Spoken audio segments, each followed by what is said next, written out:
equivalent ফ্ৰ্যাকশন সমতুল্য ভগ্নাংশ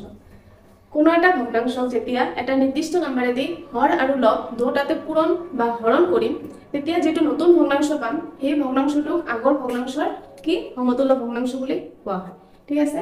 এটা एग्जांपल লৈছো চোৱা ধৰা 3/5 লৈছো এই ভগ্নাংশটোক আমি এটা নিৰ্দিষ্ট নম্বৰেদি পূৰণ কৰিম মানে আমৰা 3 দি পূৰণ কৰিছো আমি এনেহলে কি পাম 9/15 তো এই 9/15 এই ভগ্নাংশটোক এই আগৰ ভগ্নাংশৰ কি সমতুল্য ভগ্নাংশ বুলি কোৱা হয় ক্লিয়াৰ এতিয়া চোৱা এই 9/15 টোক যদি আমি